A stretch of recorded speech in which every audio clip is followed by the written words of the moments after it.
বিশ্বনবী ওহুদের যুদ্ধের দিন, বিশ্বনবী ওহুদের যুদ্ধের দিন বর্মা পরেছিলেন, লোহার জামা পরেছিলেন।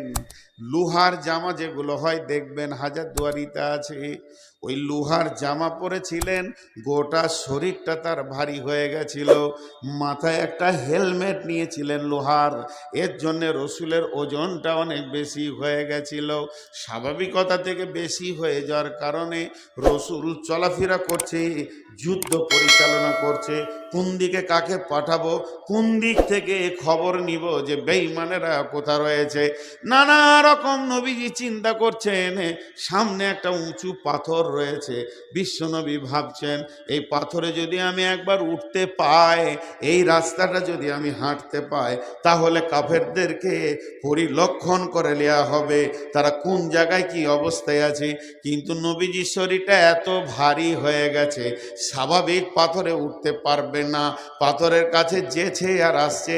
এই দৃশ্যটা কে দেখেছেন, কে দেখেছেন, কে দেখেছেন? হযরতে তালহা রাদিয়াল্লাহু তাআলা আনহু দেখেছেন।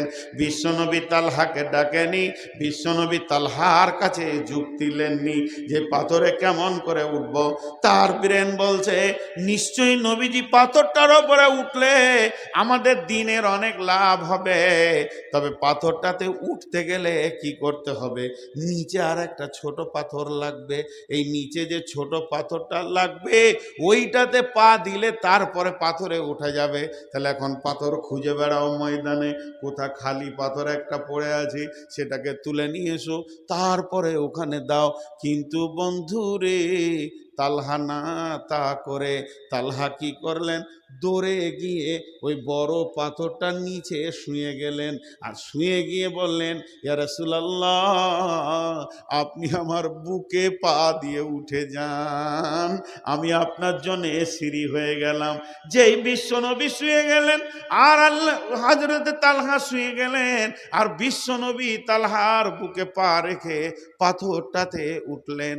আর তখনই নবীজির মুখ থেকে বের হলো, তালহা রে, তুমি নিজের জন্য জান্নাতকে ওয়াজিব করে নিলে। চিন্তা করেন, তালহা বুঝে ফেলেছিল যে এখন আমাকে শুতে হবে। তারপরে কি হলো, হযরতে তালহা মহড়ায় ঘুরে বেড়াচ্ছে, বিশ্ব নবীকে খেয়াল করে রেখেছে কোন দিকে যেছে না যেছে। এমন সময় পেছন দিকে ঘুরে দেখে রোমান পাহাড়, সেই পাহাড়ে বেঈমানেরা চলে এসেছে। বড় বড় তীর আর বর্ষাকে বিশ্ব নবীকে লক্ষ্য করে রেডি করে ফেলেছে। রসুলের দিকে খেয়াল করতে পারেনি। হযরতে তালহা রসুলকে এইভাবে ধরে নিয়ে পেছন দিকে একটা গর্তের মধ্যে ভরে দিলেন। আর গর্তের মধ্যে ভরে দিয়ে সামনে দাঁড়িয়ে গেলেন আর বললেন, ইয়া রাসূলুল্লাহ, আমি তালহা যতক্ষণ আছি আপনি গর্ত থেকে বের হবেন না। এবার একটার পর একটা বুকে তীর নিতে শুরু করলো। একটা, দুটো, তিনটে, চারটা করতে করতে 180 খানা তীর হযরতে তালহা নিজের বুকে নিলেন। বন্ধুরে আমার, তালহা ঢলে পড়ে গেল, রক্তের বৃষ্টি বয়েছে। এমন সময় কোন কুখ্যাত বেঈমানের পাথর এসে নবীজির হেলমেটকে ফাটিয়ে দিয়ে দাঁত দুটি ভেঙে দিলেন। রসুলের দাঁত পড়ে গেল, রসুলও বেহুশ হয়ে গেলেন।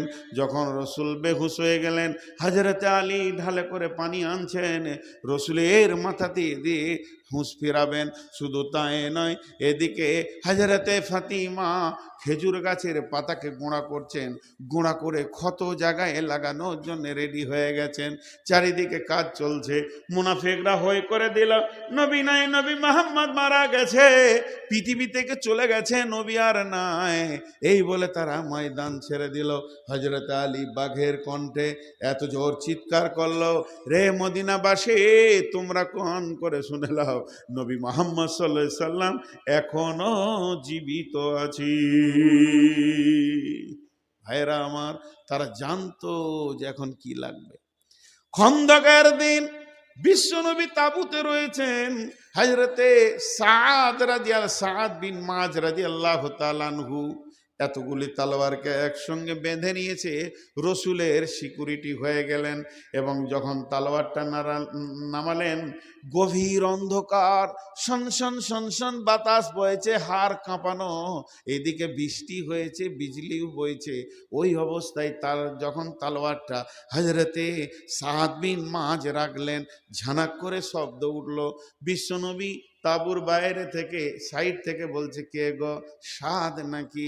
বলে, হ্যাঁ আমি সাদ, হাজির হয়ে গেছি। নবীজি বললেন, সাদ রে, অতগুলি তলোয়ারের শব্দ উঠলো, ওগুলো কি তলোয়ার? বলে, জি হ্যাঁ। তখন সাদ বলছেন, ইয়া রাসূলুল্লাহ, আমার মতো লাখো সাদের থেকে একটা নবী মুহাম্মদের প্রাণের দাম অনেক বেশি। নবীজি গো, আমি সারা রাত আপনার সিকিউরিটি হওয়ার জন্য চলে এসেছি, কোনো বেঈমানকে আপনার তাঁবুর কাছে আসতে দিব না। নবীজি বলেন, রে সাদায়, আমার তাঁবুতে এসে তুই সিকিউরিটির কাজ কর। তাদের বিবেকের চেতনা ছিল, এখন আমার কাজের দরকার কি? কারো যদি বিবেক না খুলে, তাকে জালসা করে খোলানো যাবে না। মানুষ এক দুই করে উঠেন, ভাবছে এবার টাকা চাইবে তো কেটে পড়ি, যান, চলে যান। কিন্তু টাকা আল্লাহর হাতে। আপনাকে ফাঁকা করতে একদিন লাগবে না। আকপিরা শাল দেখেছেন? আখের রস বার করা মেশিনটা দেখেছেন? এরা দেখেনি গো, নদী আল্লাহ। খেজুর গাছের রস বার করা মালটা দেখেছেন? আজীব ব্যাপার। আখের রস বার করা মালটা দেখেননি? হ্যাঁ, ওর কয়টা চাকা? তিনটা একই সাইজের। কেন ছোট বড় আছে? মালও ছোট বড় আছে। আখ যে ঢুকবে তার রসও বার করে নেবে, যে ঢুকবে তার রসও বার করে নেবে। রস ওই দিকে যেতে দেবে না, সেই সিস্টেমে ওকে বানানো আছে। জি ভাই, এক ফুটা রস ওই দিকে যেতে দিবে না। তো আল্লাহ পৃথিবীতে তিনখানা মেশিন রেখেছে, হসপিটাল, কোর্ট আর থানা। যত টাকাই করেন, নিগড়ে বের করে নিবে, যে তারপরে শুধু খালি হাতে কবরে পাঠাবে। এটা জেনে রাখেন, 1 টাকা কেউ নিয়ে যেতে পারেনি আর নিয়ে যেতে পারবে না। হযরত ওসমান গনি রাদিয়াল্লাহু তাআলা আনহু মদিনার হাটে রয়েছেন, গম বিক্রি করতে গেছেন। ইসলাম জগতের তিনি তৃতীয় খলিফা, দেশের প্রধানমন্ত্রী, রসুলের জামাতা, যুনুরাইন, তাকে 2 নূরের অধিকারী বলা হয়। বিশ্বনবীর প্রথমা মেয়ে জাইনাব, দ্বিতীয় মেয়ে হলেন রোকেয়ার সাথে বিয়ে হয়েছিল ওসমানের। রোকেয়া মরে যাওয়ার পর হযরতে উম্মে কুলসুমের সঙ্গে বিয়ে হয়। 2টি মেয়ে, 1টি শ্বশুর। বিশ্বনবী ওসমানকে কত ভালোবাসতেন, 2টি মেয়েকে তাকে দান করেছেন। এই রকম ব্যক্তিটা মদিনার হাটে নিজে গম বিক্রি করতে গেছেন। এটা হলো গমের গলি, এটা কাপড়ের পটি, এটা মাছের পটি, এটা সবজির পটি। যে পটিতে গম হয়, ওই পটিতে হযরত ওসমান কয়েক প্যাকেট মাল নিয়ে গিয়ে দাঁড়িয়ে আছেন। আর এমন সুন্দর, এমন সময় বড় বড় পাইকার ব্যাপারী আসছে, বলছে, কত দাম নেবেন? আমিরুল মুমিনিন, কত দাম নেবেন? একটু ঘুরে এসো। কত দাম নেবেন? একটু ঘুরে এসো। সবাইকে বলছে, একটু ঘুরে এসো, একটু বেলা হোক, বেচতে এসেছি, বেচবো। ঠিক এমন সময় মরুর প্রান্তে বহু দূর থেকে মরুভূমির বুক চিরে একটা দল আসছে। তারা এত গরিব, তাদের পাছায় মাত্র সামান্য একটু কাপড়, তাদের মেয়েদের একটু পাছাতে আর একটু বুকে কাপড়, বেশি কাপড় নাই। তাদের চোখগুলো ঢুকে গেছে, হাড়গুলো পরপর পরপর গুনে দেওয়া যাবে, কখন খেয়েছে জানে না, খাবার ডেটটাও তারা ভুলে গেছে। শুধু তাই নয়, গায়ে কখন তেল মেখেছে সে খবরও তাদের নাই। মাথা যেন উস্কো খুস্কু হয়ে রয়েছে। তাদের মধ্যে নারী আছে, পুরুষ আছে, শিশু আছে, বৃদ্ধ আছে। হযরতে ওসমান দেখে নিলেন, দাঁড়াও, চলো গামছা পাতো, এই লাও তুমি একসা, এই লাও তুমি, তোমরা কজন, তিনজন, লাও ধরো, একটা করে দেয়। তারা বিদায় হতে শুরু করে, আবার একটা গমের প্যাকেট নিয়ে আসে, আবার দেয়, আবার বিদায় হতে শুরু করে। এই দিতে দিতে দিতে দিতে দিতে দিতে সমস্ত মালগুলি তারা আবার মরুভূমির বুক চিরে যেতে শুরু করেছেন। যখন তারা রিটার্ন যেতে শুরু করেছে, তখন ওই বেঈমান কাফের যারা ছিল, যারা আপনার কিনা বড় বড় ব্যাপারী ছিল, তারা এসে বলছে, ও নবীর জামাতা ওসমান, তারা কত দাম দিয়েছে যে তাদেরকে আপনি মালগুলো দিলেন, আমাদেরকে দিলেন না? তারা তো ঠিক মতো খেতে পায় না, পরনে তো ঠিক মতো কাপড় নাই, না আছে তাদের শরীরে কোনো তেল, এরা কত দাম দিয়েছে একবার বলেন। হযরত ওসমান বললেন, আজকের বিজনেসটা আমি মানুষের সঙ্গে করিনি, আমি আল্লাহর সঙ্গে করেছি। আমি জান্নাতের বিনিময়ে গমটা বিক্রি করেছি রে ব্যাপারীর দল। তোমরা গোটা পৃথিবী বিক্রি করে জান্নাতের একটা ইট কিনতে পারবে না। তাই আমার আল্লাহ বলেন, হে মানবকুল, পৃথিবীর বুকে তুমি বিচরণ করছো, কিন্তু বিবেক দিয়ে দেখে নাও এখন আমাকে কি লাগবে। এই জিনিসটা তোমার বিবেককে জিজ্ঞেস করো। তোমার কাছে আমার দুটো জিনিস আছে, তোমার জানটা আছে, তোমার মালটা আছে, দুটোই আমি কিনে রেখে দিয়েছি। আর আমার কাছে একটা জিনিস আছে, তুমি কিনে রেখে দিয়েছো, তার নাম হলো জান্নাত। আজকে আমাদের অবস্থা শেষ। আমরা এইভাবে জান দিতে পারবো না। আমাদের জান দেওয়ার মতো টেন্ডেন্সিটাই নেই, জান দেওয়ার মতো টেন্ডেন্সিটাই নেই, খালি জান নেওয়ার বুদ্ধিটা খুব আছে। হ্যাঁ, তবে আমাদের দিকে যদি কোনো ঝামেলা হয়, একটু যদি চেঁচামেচি হয়, তো সাইড থেকে আরেকজন বলবে, মার, যত টাকা লাগে আমি দেবো, মার, মার, আর লাশ ফেলে দে, লাশ ফেলে দে, যত টাকা লাগে আমি দিব। মুসলমান এই জায়গায় টাকা খরচা করে, আসল জায়গায় টাকা খরচা করে না। আমরা জানি না যে কোন জায়গায় আমাদেরকে টাকা খরচা করতে হবে। চলেন একটু আগিয়ে যাই, দেখি সাহাবা রাদিয়াল্লাহু মাজমাইনেরা কোন কোন খাতে তারা নিজের টাকাকে ব্যয় করেছেন। আল্লাহ তাবারাক ওয়া তাআলা বলেছেন যে মাল তো আমার। রাসূলুল্লাহ সাল্লাল্লাহু আলাইহি ওয়াসাল্লাম বলছেন, মান কাতা মেরা সাওয়ারিসিহি কাতা আল্লাহু মিরাসাহু ইয়াউমাল কিয়ামতি ফিল জান্নাহ। কিয়ামতের মাঠে যেদিন জান আর মালের হিসাব শুরু হবে, এদিকে আয়, তোর হিসাব আমি নিব। সারা জীবনে 3 কোটি টাকা ইনকাম করেছো, কোথা ব্যয় করেছো বলো? এদিকে এসো, তোমার কাছে আমি হিসাব নিব। তুমি সারা জীবনে, তোমাকে 70টা বছর জীবনে বয়স দিয়েছিলাম, এই বয়সটাকে কোথা ব্যয় করেছো বলো? তো জান আর মাল এমন একটা জিনিস আমাদের কাছে আল্লাহর রাখা আছে, যেটা শেষ হয়ে যাবে। ভাইরা আমার, আমি আপনাদের কাছে ছোট্ট করে আর একটা খবর তুলে ধরছি। সেটা কি? আল্লাহ তাবারাক ওয়া তাআলা যখন খন্দকের যুদ্ধ অনুষ্ঠিত শুরু হয়ে গেল, বিশ্ব নবী খবর দিয়ে দিলেন সাহাবীদেরকে, রে আমার সাহাবীরা শোনো, এদিকে কাফের বেঈমানেরা মক্কা থেকে এসে মদিনার আশেপাশের লোককে খেজুর দিয়ে হায়ার করে চলে গেছে। বিশ্ব নবীর কাছে খবর পৌঁছালো, মক্কা, মদিনা থেকে মক্কা 400 কিলোমিটার দূরে, শিলিগুড়ি থেকে এসে কোনো লোক পলাশিতে যুদ্ধ করতে পারবে না। তাহলে আশেপাশের লোককে হায়ার করতে হবে, স্থান জায়গা ঠিক করতে হবে। কাফেরেরা তাই করেছিল। বিশ্বনবী সাহাবীদেরকে মসজিদে নববীতে নিয়ে বসে গেলেন। বসে যাওয়ার পর বলছেন, হে আমার সাহাবীরা, ওরে রসুলে আমার উম্মতেরা, আল্লাহর গোলাম, শোনো, আমি শুনেছি মক্কার কাফের মুশরিকেরা আশেপাশে আমাদের গোত্রগুলোকে হায়ার করে নিয়েছে। তোমরা কি জানো? বলে জানি। তাহলে হে আমার সাহাবীরা, তোমরা কান করে শোনো, আমি বলছি তোমাদের ঘরে যত খেজুর আছে খেজুরগুলোকে তোমরা মসজিদে নববীতে জমা করে দাও। তাদের দেওয়ার আগে আমরা তাদেরকে বন্টন করে দিব।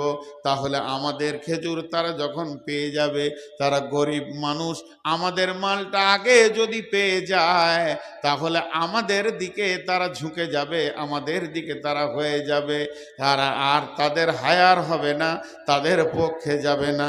তখন এরা সাহাবীরা বললেন, ইয়া রাসূলুল্লাহ, এটা আপনার হুকুম না এটা আপনার রায়? যদি আপনার হুকুম হয়, আপনাকে নবী বলে মেনে নিয়েছি, আপনি যা বলবেন তাই শুনে নিব। তবে যদি আপনার মত হয়, তাহলে আমাদের যদি মত দেওয়ার সুযোগ থাকে, ইয়া রাসূলুল্লাহ, আমাদেরকে একটা সুযোগ করে দেন, আমরা মত দিই। নবীজি বললেন, না, এটা আমার আদেশও নয়, আমার হুকুম নয়, এটা আমি আমার মত বললাম মাত্র। তোমরা তোমাদের মত ব্যবহার করতে পারো, তোমরা তোমাদের মত বলতে পারো। সাহাবীরা বললেন, ইয়া রাসূলুল্লাহ, আপনি দোয়া করেন, আপনার দোয়ার আমার আল্লাহর মদদ যদি আমাদের থাকে। বুকে হাত দিয়ে বলছি, মদিনা থেকে একটা খেজুর তো দূরের কথা, একটা খেজুরের আঁঠি পর্যন্ত নিয়ে যেতে বেঈমানদেরকে দিব না। বিশ্বনবী খুশি হয়ে গেলেন, আমার সাহাবীরা রেডি হয়ে গেছে, এরা একটা মদিনার মাটি থেকে খেজুর নিয়ে যেতে দেবে না। আল্লাহর নবী দোয়া করলেন এবং হযরতে সলমান ফার্সির সঙ্গে পরামর্শ করলেন। হযরতে সলমান ফার্সি বললেন, ইয়া রাসূলুল্লাহ, এখানে তাবু, এখানে আপনার কি না পরীক্ষা খনন করে দেয়া হোক। ওই যুদ্ধটাকে খন্দকের যুদ্ধ বলা হয়। হযরতে সলমান ফার্সির কথাতে বিশ্বনবী মদিনায় পরীক্ষা খনন করে দিলেন, একটা বড় খালকে খনন করলেন।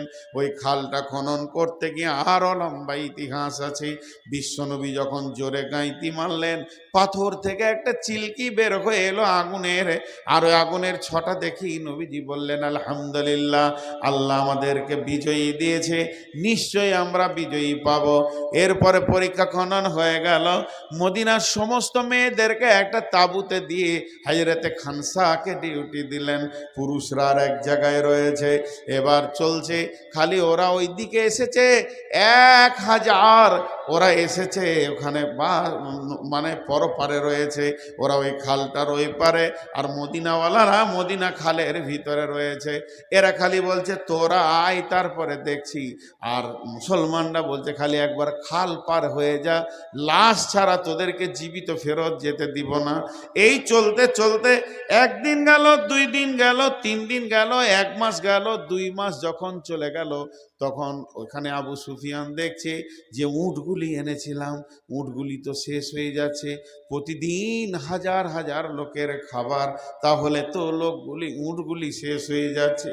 আবু সুফিয়ান বলল, আর বেশি বাড়াবাড়ি করা যাবে না, এখন আমাদেরকে মক্কা পালিয়ে যেতে হবে। বন্ধুরে আমার, বিশ্বনবী দোয়া করে দিলেন, দোয়া কবুল হয়ে গেল। ওই রাত্রিতে এত ঝড় আর এত বৃষ্টি হয়েছিল, শিলা বর্ষণ, হাড় কাঁপছে, থরথর থরথর করে, সব হাড় কাঁপানো ঠান্ডা, আর গোটা এলাকায় শিলা বর্ষণ। যেমন বর্ষা তেমন ঝড়, তেমন বিজলি, তেমন কাড়াক, তেমন ভয়ানক রাত শুরু হয়ে গেল। আল্লাহর হুকুমে বেঈমানদের একটাও তাবু ছিল না, ছিঁড়ে ছিঁচড়ে তুলে সমস্ত তছনছ করে দিয়েছিল তাদের মালকে। এখন ঘটনা ঘটল কি, গভীর রাত্রিতে আল্লাহ নবী তার জামাতা আলীকে ডাকলেন, আলী রে, একবার খবর লাও আমার চাচা আবু সুফিয়ান কি করছে। হযরত আলী গেলেন, ধীরে ধীরে ধীরে ধীরে আঁধারে গিয়ে দেখছেন খালের ওই পারে আবু সুফিয়ান এমনি করে বসে থুত্তুর থুত্তুর থুত্তুর থুত্তুর করে কাঁপছে, একটা তাঁবুর গায়ে বসে আছে। আর কয়েকজন তার পার্টির নেতা, যারা নেতা গোছের বড় বড় কাফের বেঈমান, আবু সুফিয়ানকে ঘেরে দাঁড়িয়ে রয়েছে। এবং আবু সুফিয়ান ওখান থেকে বলছে যে আমাদেরকে আর থাকা যাবে না, নানা রকম আলোচনা করছে। হযরত আলী বলছেন আমি আমার তীরটাকে রেডি করলাম, তীরটাকে ফলা লাগিয়ে আবু সুফিয়ানের দিকে রেডি করলাম। আমি ছাড়বো আর আবু সুফিয়ান দুনিয়া ছাড়বে, আমি তীর ছাড়বো আর আবু সুফিয়ান দুনিয়া ছাড়বে। আমি যদি সেদিন তীরটা ছেড়ে দিতাম তাহলে আবু সুফিয়ান ফাতে মাক্কার পর কালেমা পরে ঈমান এনেছিল, ওর দ্বারা আর ঈমান আনা সম্ভব হতো না, জাহান্নামে চলে যেত। কিন্তু আমি তীরটা ছাড়তে পারলাম না। আমার বিবেকের ভিতরে একটা চেতনা এলো, নবীজি আমাকে মারতে বলেনি, দেখতে বলেছে, আমি নিজে স্বাধীন কিভাবে মারতে পারি। যখন এই কথা মাথায় চলে এলো, আমি তীরটার ছাড়লাম না। নবীজিকে এসে সমস্ত ঘটনা শুনিয়ে দিলাম। ইয়া রাসূলুল্লাহ, আপনার চাচা থরথর করে কাঁপছি। এ কথা যেই বললাম, হযরতে নবী মুহাম্মদুর রাসূলুল্লাহ সাল্লাল্লাহু আলাইহি ওয়াসাল্লাম বললেন, কে আছো? ওই পারের গোপন খবর এনে আমাকে দেবে। তোমাদের মধ্যে কে আছো বলো। যে সাহাবীটা উঠে দাঁড়ালেন, ওর নাম হচ্ছে হযরতে হুযাইফা। হযরতে হুযাইফা বললেন, আল্লাহ ইয়া রাসূলুল্লাহ, আপনি আমার জন্য দোয়া করেন, আমি তাদের গোপন খবরকে নিয়ে এসে হাজির করে দিব। বিশ্বনবী বললেন, হুযাইফারে যাও। হুযাইফা যখন যেতে শুরু করলেন, হুযাইফা নিয়ত করলেন, আর মক্কায় আসবো না, আর আমি বেঁচে থাকবো না। তার কারণ হচ্ছে কাফেরদের ভিতরে আমি একা নিরস্ত্র গিয়ে আমি সেখান থেকে খবর আনবো। তার মানে আমার অবস্থাটা এতই দুরূহ হবে, তারা আমাকে মেরে শেষ করে দেবে। কিন্তু বিশ্বনবী দোয়া দিলেন আর বললেন, হুযাইফা রে, ওদের গোপন খবরটা এনে দাও। হযরত হুযাইফা বলছেন, আমি এই হাড় কাঁপানো শীতের ভিতর দিয়ে ধীরে ধীরে ধীরে ধীরে খালে নামলাম। নামার পর আবার ওই দিকে খালে উঠলাম। উঠার পর ওদের ভিড়ের ভিতরে ঢুকে গেলাম। যখন আমি ওদের ভিড়ের ভিতরে ঢুকে গেলাম, তখন আবু সুফিয়ান একটা করে ওখানে আইন রচনা করছে, আর সেই আইনটা পর পর পর পর পর পর পর পর শোনানো হচ্ছে। আবু সুফিয়ান কি বলে জানেন? হে মক্কার লোকেরা, নিজের নিজের হাত ধরো। এই জায়গাটা বোঝার চেষ্টা করবেন, এর মধ্যে কত মজা লুকানো আছে দেখেন। সবাই তোমরা হাত ধরো। আমি এদিকে একটা হাত ধরলাম, এদিকে একটা হাত ধরলাম। আমাদের হাত ধরাধরির ভিতরে যে থাকবে না সে আমাদের দুশ্মন। তাহলে হুযাইফা গেছে ওখানে খবর নিতে। তো হুযাইফা বলছে, আমি কি করব? আমি ডান দিকের একজন হাত ধরে নিলাম, বাঁ দিককার একজনের হাত ধরে নিলাম। হাত ধরার কাজটা শেষ হয়ে গেল। এরপরে হুযাইফা কাজে। আবু সুফিয়ান বলছে, যারা তোমরা হাত ধরেছো একে অপরকে নাম জিজ্ঞেস করো। আধার রাতে কি কুবুদ্ধি চলছে, তা হাত ধরে ধরে একে জিজ্ঞেস করছে, তোর নাম অমুক, তোর নাম অমুক। উজ আছে, দুজনকে জিজ্ঞেস করবে তোর নাম, তোর নাম। তার মানে কি, নামে বোঝা যাবে বাইরের মাল ঢুকেছে কিনা। হুযাইফা বলছে মনে মনে, আমি কি করব, আমি নামটা চেঞ্জ করে নিলাম। আমি তো আল্লাহর গোলাম। আমি বললাম আমি আব্দুল্লাহ, আব্দুল্লাহ মানে আল্লাহর গোলাম। আমি আর আমার নাম বললাম না। কেউ আমাকে জিজ্ঞেস করছেন আপনার নাম কি, আমি বললাম আমি আল্লাহর গোলাম, এরকম আর কি। তো বলছে আমি আব্দুল্লাহ। ওরা বুঝতে পারলো না। এরপরে ওরা আবু সুফিয়ান বলছে, একসঙ্গে মক্কায় যেও না, রাস্তায় মান সম্মান থাকবে না, বলবে তোমরা কোথাও হেরে বাড়ি এসেছো। তাতে এক কাজ করো, দুইজন দুইজন দুইজন করে মক্কার দিকে চলতে শুরু করে দাও। আর এখানে থাকা যাবে না, আমরা আর বিজয়ী আনতে পারবো না। শেষ খবরটা শুনে নিয়ে হযরত হুযাইফা বলছে, আমি হাতটা ছেড়ে দিয়ে আবার আস্তে আস্তে খালে নামলাম, নেমে এইদিকে উঠলাম। যখন মদিনায় আমি আসছি, তখন দেখছি বিশ্বনবী একা ওই শীতের ভিতরে মসজিদের দিকে হেঁটে যাচ্ছে। আমাকে দেখে রসুল দাঁড়িয়ে গেলেন, আর মনটা অনেক খুশি হলো। রসুল বললেন, খবর কি? আমি সব খবর দিয়ে দিলাম। আমি রসুলের সঙ্গে মসজিদে নববীতে তার চাদরের সঙ্গে একসঙ্গে বের নিয়েছিলাম। ভাইরা আমার, আজকের আমার টোটাল বক্তব্যটা আমি নিয়ত করেছি যে ইসলামকে কিভাবে সাহাবীরা বিজয়ী করেছে সেটাই শোনানোর জন্যে, কিন্তু মানুষ নিতে পারলো না। এটা ছিল টপ অফ বায়ান। যত জায়গায় এই বায়ানটা করেছি মানুষ খালি ধ্যান দিয়ে শুনেছে, এখন খালি হাসাতে হবে আর মজা করতে হবে। যাই হোক, সেই সাথে রাতও কম হয়নি। যাই হয়েছে, আপনাদের পরবর্তী বক্তা একজন বিখ্যাত আলিম, সুরের ঝংকার রয়েছে মাশাআল্লাহ, তার বায়ান শুনে আপনারা যাবেন। আল্লাহ তাবারাক ওয়া তাআলা আমাদেরকে শোনা আর বলার থেকে বেশি করে আমল করার তৌফিক দান করুন। কেউ আছেন একটা 10,000 টাকা দেবেন, 5,000 টাকা দেবেন। আমি একটা জিনিস শুনেছি, কারণ আজকের যেটা রিপোর্ট,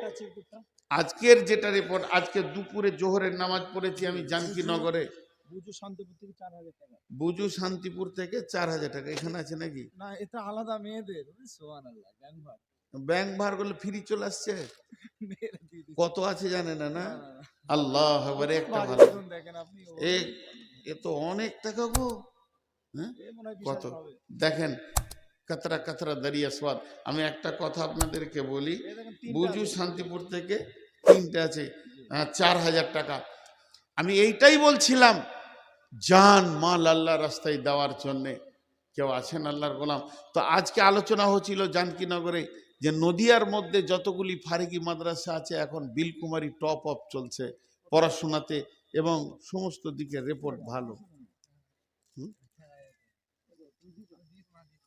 আর কেউ আছেন ভাই 1,000 2,000 দেনেওয়ালা?